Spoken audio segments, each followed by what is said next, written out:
Hey, hi everyone. Today we will discuss about the immunity, the study of the immune system. What are the drugs affecting the immunity? What is immunity? Immunity is nothing but a condition where a body is resistant to the diseases or infections from the microorganisms. So our body is been developing having a resistance to microorganisms is nothing but immunity.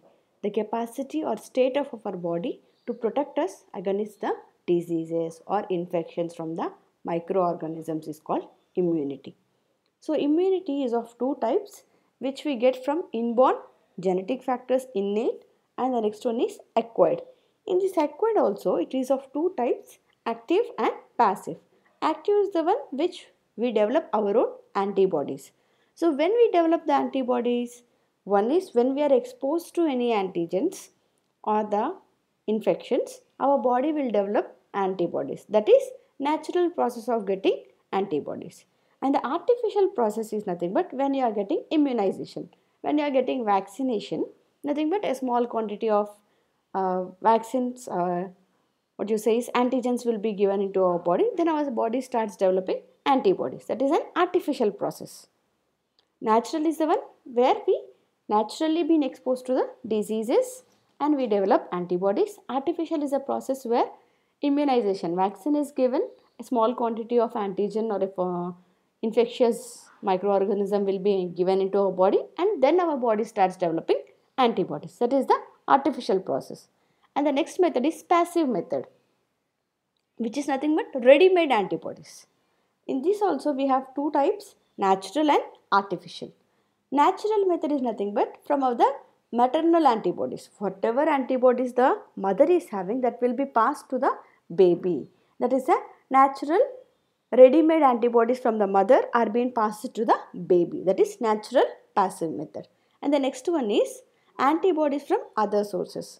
When a person or from the animals of other sources, if they have certain antibodies which fight against the disease, we will separate the antibodies and that can be given to the person who is in need. That is artificial passive method. Coming to the components of our immune system, the lymphocytes like T lymphocytes, B lymphocytes, they play a major role. Phagocytes, granulocytes and others. All this in the last they develop the antibodies, cytokines, complement system and inflammatory mediators which play a major role in the immune system of our body.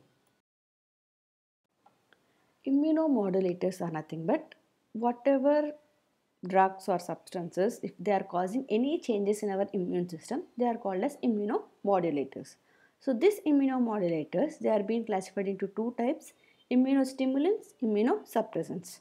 As the name indicates, immunostimulants, which are stimulating our immune system and which are suppressing our immune system, are immunosuppressants.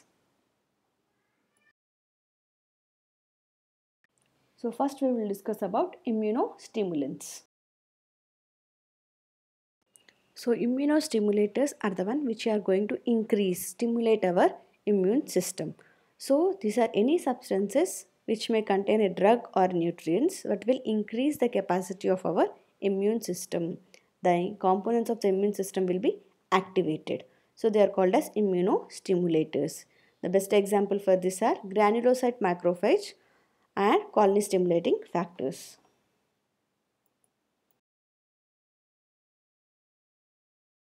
Coming to the classification of immunostimulants, there are two types, specific immunostimulants and non-specific immunostimulants. So specific immunostimulants here, specifically they are going to provide immunity to certain specific type of antigen. So they are called as specific immunostimulants. For example, a person is having certain disease, only against that particular antigens of that particular disease can be reduced. That is specific immunostimulants. Whereas non-specific immunostimulants is a condition where they don't have any antigen specific. Overall immunity of our body will be increased. That is non-specific immunostimulants. Coming to different types of immunostimulants. So immune system can be stimulated when we use bacterial vaccines, colony stimulating factors, interferons, interleukins, therapeutic vaccines for treatment of any particular disease, vaccine combinations combining different vaccines, and viral vaccinations which act against certain specific virus. Here come certain vaccinations and the drugs which can act as immunostimulants. The example for vaccinations like BCG vaccine, Bacillus calmette-guerin, levamisole, recombinant cytokines like interferons, interleukins, colony-stimulating factors, thalidomide, isoprednisolone, immunosinin, and the other drugs, thymosin, etc., and the immunization with the vaccines and immunoglobulins. All this will increase our or stimulate our immune system. The first type of immunostimulants are bacterial vaccines. So bacterial vaccines are nothing but in the vaccination process we will give killed or attenuated bacteria into our body. So what our body will do, it will activate our immune system and starts producing the antibodies against the given bacteria. So BCG vaccine, it is used in many countries to prevent the TB, tuberculosis. So what is this BCG? Bacillus calmette-guerin. What it contains? It contains live or attenuated culture of BCG strain of Mycobacterium bovis. What is the mechanism? How it is inducing the immune system of our body? So induction of granulomatous reaction will happen when we are administering this particular vaccination, and it causes the activation of macrophages to make them more effective killer cells, which play a major role in the immune system of our body. Coming to the side effects of this BCG, it may produce the anaphylactic reaction, which is nothing but allergic reaction. That is also a very rare condition. It may provide that particular adverse effect.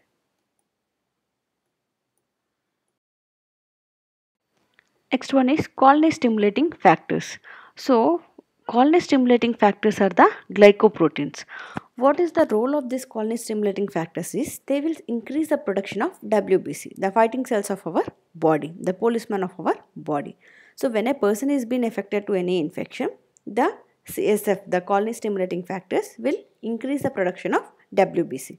So when we induce or administer the CSF for a person, the stem cells of the bone marrow will produce the particular type of WBCs. So this, whatever the WBC produced in response to the CSF, they will migrate into our blood and that will start fighting against the infections. So usually these CSFs are very useful when a person is undergoing the cancer treatment. So during cancer condition, what happens is our immune system will be not active. So this colony stimulating factors will increase the WBC count and it decreases the risk of infections of that particular person. And the neutropenic patient, nothing but where the immunity or the WBC levels are very less. If you are using this CSF, they can increase the levels of WBC which can fight against the infections. Next, moving on to the interferons. So when a person is being affected with any viral infection, in response to that viral infection, the cytokines produced by our body are called as interferons. There are of three types: alpha, beta and gamma. These interferons can stimulate or modulate our immune system and they can also act as anti-proliferative action. What is the mechanism of these interferons? How they are acting? They prevent the multiplication of the DNA and RNA of the virus. So if they can't multiply, the viral infection can be prevented. Coming to the adverse effects, it may cause myelosuppression, increased BP, hypertension, disturbances in the rhythm of the heart, arrhythmia, loss of hair which is termed as alopecia, headache, arthralgia which is nothing but bone disorder. Apart from that, it also includes the neurotoxic side effects like confusion, sedation, and it may also rarely cause the seizures. In which cases we are going to use this interferons? Uses. In the chronic hepatitis B and C, Kaposi's sarcoma in the AIDS patient, in the genetic wars caused by papillomavirus, hairy cell leukemia, it is a specific type of leukemia, and rhinovirus cold, it is a common type of cold, whereas the hairy cell leukemia is an uncommon hematological malignancy. In this type of malignancy, the B cells will be accumulated and the rhinovirus is the most common type of the virus which may cause the common cold. So in all these conditions we are going to use the interferons.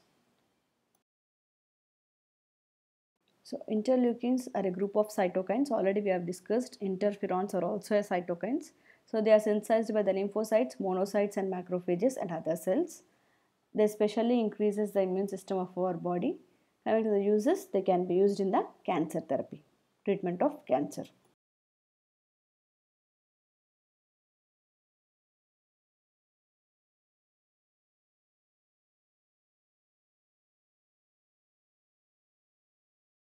Then moving on to vaccine combinations. Vaccine combination is nothing but we are combining vaccines which act against different diseases. So each type, when a baby is having this vaccination, they are feeling uncomfortable with the pain, discomfort. So to reduce the number of infections for the baby and to prevent from more diseases, they have combined the vaccinations to protect them against various diseases which can be given in the same shot. In one shot, we can avoid different diseases. For examples, MMR, which can be used against the different diseases like measles, mumps and rubella. Whereas DTaP, which can prevent the diphtheria, tetanus and pertussis vaccine. So we are giving only one shot of injection which prevents the baby against this particular 3 types of diseases. Moving on to the viral vaccine. Previously we have discussed about viral vaccine where it contains the inactivated bacteria or the attenuated bacteria. We have seen in the bacterial vaccination. So in the same case with the viral vaccination also, the vaccine contains inactivated or attenuated virus. Attenuated is nothing but it is alive but it don't have a capacity to cause the disease. So what happens when we are giving this inactivated or attenuated virus into our body will be activated, immune system is activated and starts producing the antibodies against that particular virus which acts as an antigen. So here the immune response has been produced when you are giving the virus into our body. The side effects of this viral vaccine, it may cause blood in the urine or stools, pneumonia or inflammation of stomach or intestine. Moving on to the drugs which act as immunostimulators. The first one is levomazole or ergamazole. So basically they are anti-helminthic drugs but they can activate the depressed function of B and T lymphocytes, monocytes and macrophages. Thereby they will increase our immune system, stimulate our immune system. The therapeutic uses, it can be used in the adjuvant therapy with 5-fluorouracil in the colon cancer and granulocytosis, to treat the immunodeficiency associated with Hodgkin's disease. The adverse effects of this drug includes flu-like symptoms, allergic manifestations, nausea and muscle pain. The next drug is thalidomide, which is a well-known drug. Coming to the mechanism, how it is acting as immunostimulant. It increases the T cell production of cytokines, interleukins, interferons, natural killer cells mediated cytotoxicity against the tumor cells. And it also decreases the circulating TNF alpha, tumor necrosis factor alpha. Coming to the uses, it can be used in the severe and refractory rheumatoid arthritis, multiple myeloma. The well-known adverse effects of thalidomide is teratogenicity. Nothing but when a mother is taking this particular drug, it causes the effects in the fetus, the phocomelia, which is nothing but fused limbs will be developed in the baby. That is teratogenicity, example of thalidomide. So now we will move on to the immunosuppressants. Immunosuppressants which are suppressing, depressing or decreasing our immunity. That is immunosuppressants. So immunosuppressants are the drugs or the medicines which will decrease our body immunity or body's ability to reject a transplanted organ. Usually we use the immunosuppressants when a person is having the organ transplantation. That is the reason these immunosuppressants are also called as anti-rejection drugs. So as I told, the immunosuppressants are also called as anti-rejection drugs. So here what happens is we are so advanced when a person is being affected with certain diseases, like they may have kidney failure, they may have improper functioning of the heart. So whatever science has developed is we can transplant the organ which is been affected. So heart transplantation, kidney transplantation can be done. So when something is entering into our body starts treating it as an antigen.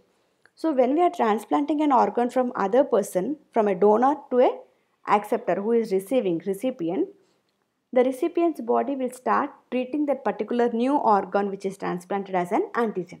So what it will do, it will start fighting against that particular new transplanted organ. So in that condition, we will use immunosuppressants. So what happens when you are using immunosuppressants? Our body will not fight against that particular transplanted organ.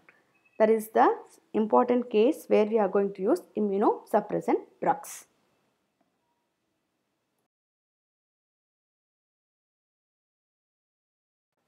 Classification of immunosuppressant drugs, there are majorly four types. The first one are selective inhibitors of cytokine production and their function. Example, cyclosporine, tacrolimus, sirolimus, everolimus. And the second class are immunosuppressive antimetabolites. Example, azathioprine. Next are antibodies. Examples, alimtuzumab, muromonab, daclizumab. And the last one are adrenocorticoids, example methylprednisolone, prednisolone and prednisone. All these act as immunosuppressant drugs. The first class of drugs which are inhibiting the production and function of the cytokines. So for the cytokine production, the nuclear factor activated T cell will play a major role. So cyclosporine, our drug, what it is doing is it is diffusing into the T cell, and after diffusing into the T cell, it will bind to the cyclophilin, which is an immunophilin, and it forms a complex with the cyclophilin. So this complex, it will dephosphorylate the NF-ATC, nuclear factor activated T cell. So what happens because of the dephosphorylation? This NF-ATC cannot enter into the nucleus. So if it doesn't enter into the nucleus, it can't produce the cytokines. This is how the cytokine production is being prevented. You can see the image over here. The cyclosporine will enter into the T cell.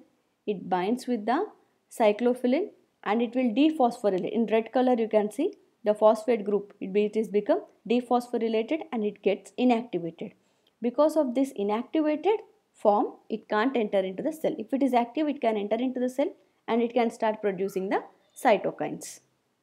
Coming to the adverse effects, it may cause nephrotoxicity, hepatotoxicity, it may cause viral infections, increased BP and hyperkalemia. Therapeutic uses, kidney, liver, heart and other organ transplantation condition, we can use this drug. Rheumatoid arthritis and psoriasis condition also we can use this particular drug. Next class of drugs, antimetabolites, and the drug we will discuss is azathioprine.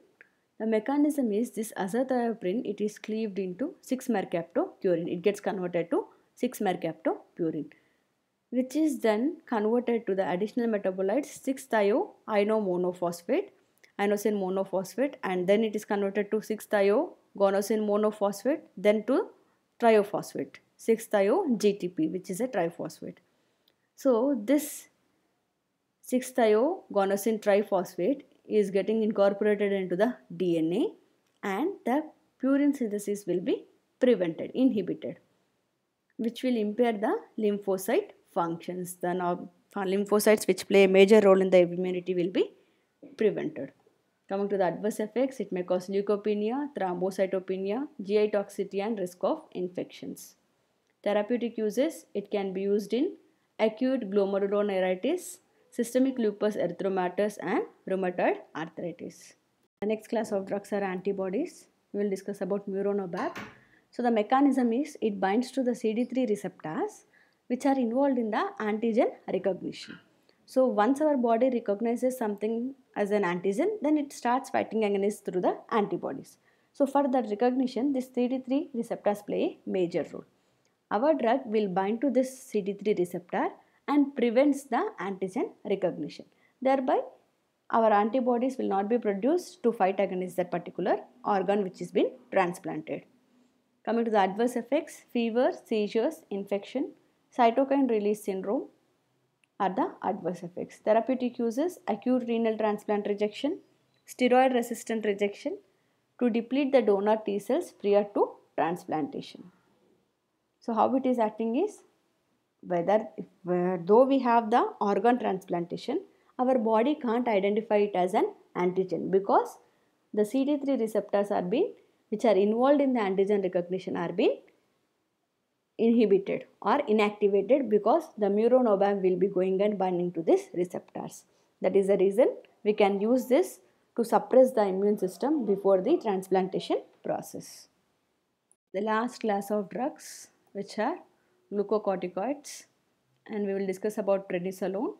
So this prednisolone, it interferes with the production of various cytokines like interleukins 1, 2, interferons, tumor necrosis factor by preventing or inhibiting the gene transcription.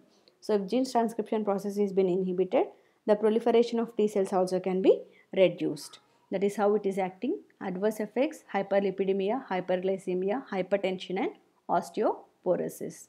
Coming to the therapeutic uses, it can be used in hematopoietic stem cell transplantation, rheumatoid arthritis, systemic lupus erythematosus and asthma.